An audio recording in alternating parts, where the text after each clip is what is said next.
Welcome to SAT TV News. I am Alicia George. Thanks for joining us. In our top stories, 9 more Dominicans to pursue academic studies in China.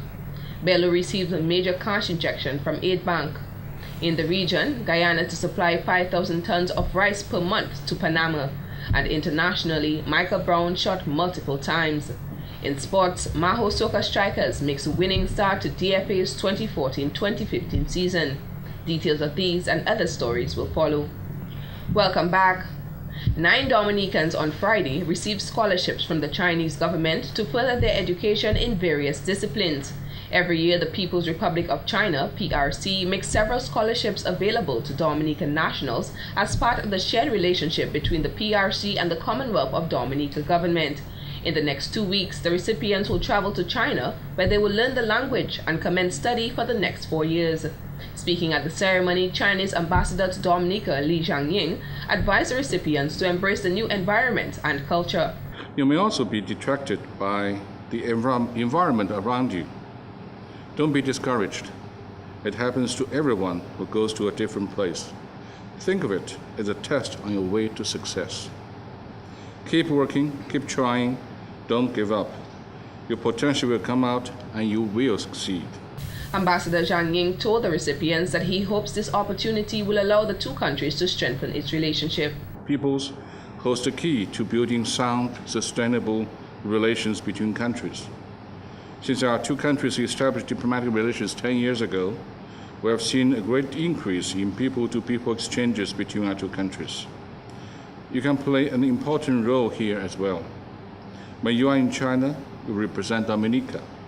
You are what Dominica is all about in the eyes of the Chinese people. You can be ambassadors of Dominica. Meanwhile, Minister of State in the Ministry of Foreign Affairs, Senator Alvin Bernard, said these scholarships significantly aid in the government's efforts towards economic growth and expansion. We believe that with the help of friends like China, we have so far and we continue to sow the seeds of development. We believe that you cannot grow anything that you have not planted.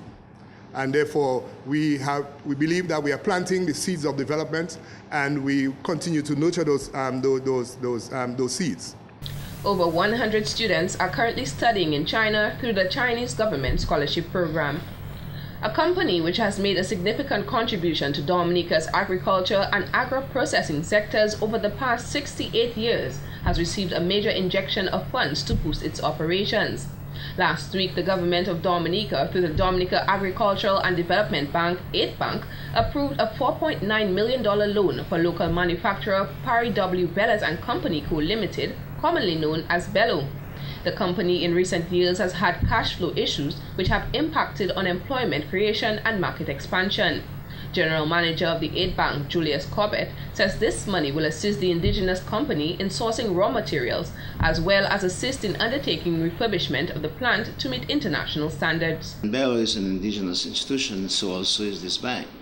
So we saw it as a marriage between two indigenous institutions for the common good, to ensure that Bello has the funds necessary to recapture itself, its position in the marketplace, to buy more raw materials and to help it in its refurbishment, new equipment, and to make the company what it ought to be. Corbett says the government of Dominica has identified agribusiness as a major growth sector.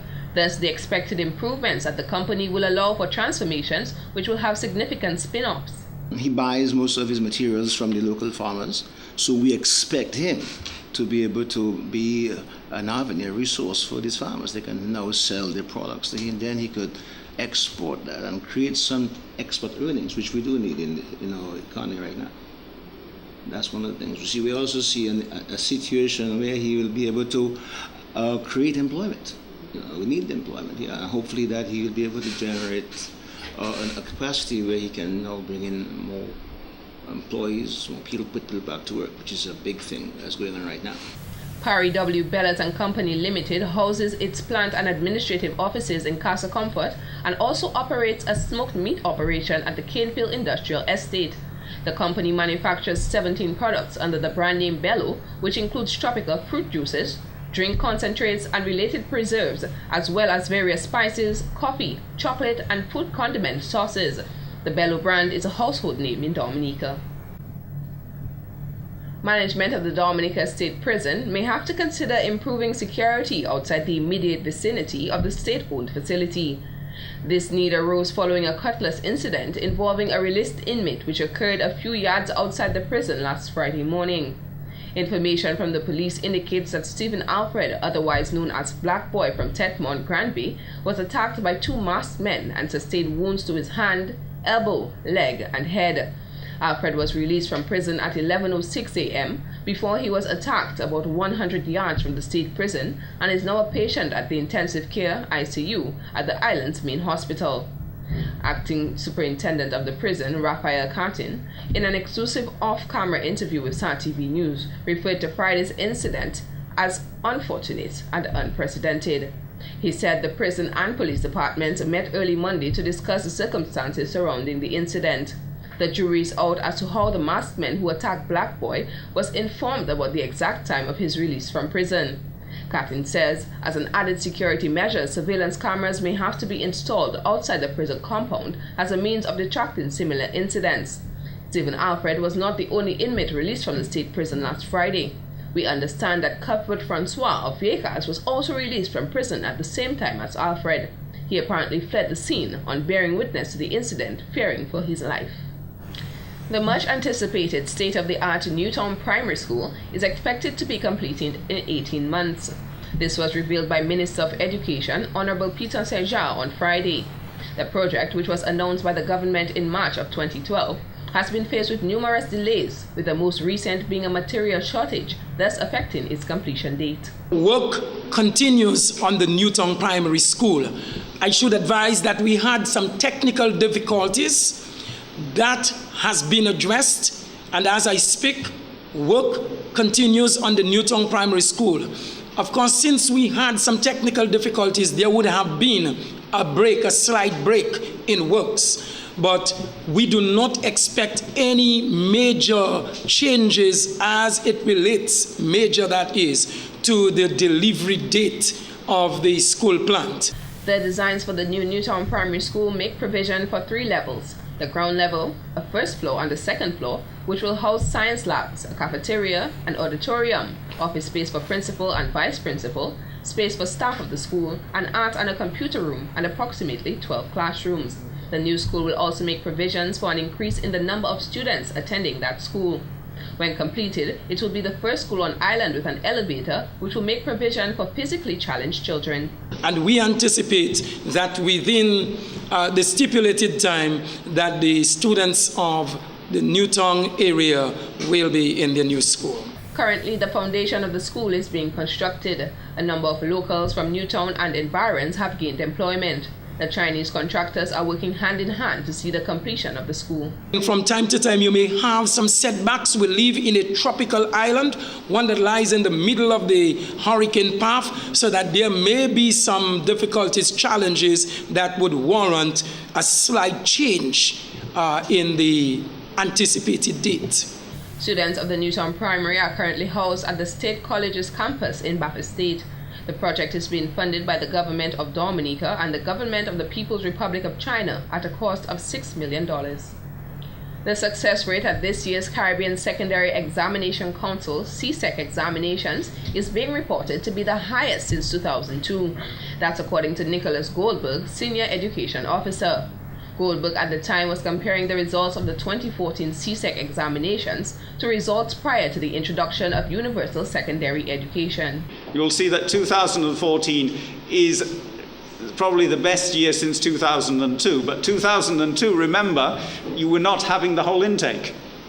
You're having still a selective number because the students who came in 2002 entered secondary school in 1997, where maybe 60% were entered. Goldberg said the 2014 results of students passing English A are much higher than last year. He added results are based on the number of students sitting the exams. Years ago in 1997, you only had 300 odd students getting English A. This has increased significantly to 600 plus as you get the full cohort entering. Now, the results this year, you'd say, look worse than last year. But remember, there were 100 fewer students writing this year. Mathematics tells a different story, he said. According to Goldberg's analysis, it is the first time in Dominica's history that such a large number of students pass the mathematics examinations with a grade 1, 2, or 3. The results of maths, I think, is something Dominica can be very proud of. You can see a huge sea change between 2012 to 2014. This year is the first year in Dominica's history that 437 students from our secondary schools have obtained a grade 1, 2, or 3 in mathematics. Goldberg pointed out that overall passes in mathematics significantly increased from any other year in the history of Dominica. He also noted that business, humanities, and TVET-related subjects were generally good and are based on the number of students who decide to sit the examinations in those subjects. The overall pass of grades 1, 2, and 3 in 2014 increased by 1.5% compared to 2013. 899 students sat this year's CSEC examinations with a 5.1 average number of good results. When we return, more stories. The family of the murdered Portsmouth man to continue candlelight vigil. Welcome back. A small crowd gathered outside the police headquarters in Roseau for a candlelight vigil in support of the family of Joshua Etienne on Friday evening. Family, friends, and well-wishers gathered to remember the life of the 48-year-old who passed away while in police custody on August 5th. The police officers, 4 men and 1 woman who allegedly beat the man to death, have not yet been charged, and the family says they are concerned and outraged at this turnout. Etienne was arrested on August 4th about 9:30 p.m. at Glanville for possession of ammunition and was subsequently placed in the cells. At about 5 a.m. the following day, he was found seemingly lifeless. An autopsy conducted at the Princess Margaret Hospital revealed that Etienne was severely beaten. Relatives of Joshua Etienne have vowed to continue nightly candlelight vigils outside the police headquarters in Roseau until charges are read to the 5 police officers detained in relation to his death. Public Works Minister Honorable Rayburn Blackmore says the Management Board of the Public Works Corporation, PWC, need to embark on making the corporation more self-sustainable. He said this is very important as the PWC is no longer a department of the ministry. And in order to do that, has to be able to find private engagement. But in order to get private engagement, you yourself must be competitive. And then you have to be efficient and effective. So, as I spoke about just now, reference to the business plan, we speak as to some of the measures that can be taken to make the cooperative more efficient and ensuring that we have the persons doing the right thing and looking at the issues of staffing and etc. and a number of fundamental issues. And I believe that as the discussion emerges among the Public Works Corporation and the board and the union, that we have to frontally deal with some fundamental issues in order to get the corporation to a situation whereby it can be more efficient. The minister made the statement following a recent meeting with the Prime Minister, Honorable Roosevelt Skerrit, the General Secretary of the Dominica Public Service Union, Thomas Later, and the Management Board of the Public Works Corporation, where they discussed a number of issues affecting the corporation. So in order to not have a situation of late payment of salaries, etc., being a recurring decimal, we have to address frontally some of the issues. And you heard me make references just now to the issue of the human resources deficit that must be addressed going forward. But it will be done, of course, in a spirit of transparency, and whereby all relevant parties can be engaged and can be brought to light as to some of the issues that we have to address going forward. He said if such issues are not resolved sooner rather than later, they will keep reoccurring. Organizers of the first ever Vibes 360 Challenge has dubbed the event a success. The challenge, which took place on Sunday, August 10th, saw the participation of 11 teams competing in 4 segments, namely running, swimming, kayaking, and cycling. Team Dasper emerged winner. Chief Executive Officer of the Vibes Group of Companies, Lennox Lawrence, said the event would not have been possible without the support and sponsorship from the corporate community. Originally, we had said that we would only have a winner-take-all. But we saw the commitment and the competitiveness of young vets, and we could not leave them unrecognized and unnoticed, because the team spirit that they exhibited, was such that had us change all of our prize-giving policies and say we had to award young vets with a prize. Because I will tell you this, the young vets possibly, they could have won the competition. And I think they gave DASPA a serious workout. And the DASPA would acknowledge that. I think they know. Possibly the best thing that happened for DASPA was this guy on the bike who took off like an airplane and nobody met him after that. Team DASPA earned a check of EC $2,000, tickets to the 18th annual World Rail Music Festival, free massages, compliments the Glam Portsmouth, and vouchers to stay at the Regent's Hotel. Second place team Young Vets won EC $500. Manager of Team DASPA, Don Reed, who received the prize on behalf of his team, applauded the organizers of the challenge. Hats out to Vibes Radio. Keep it up and see you next year. You can also write a $5,000 check for next year on DASPA name, because young vets, they don't have a cyclist yet.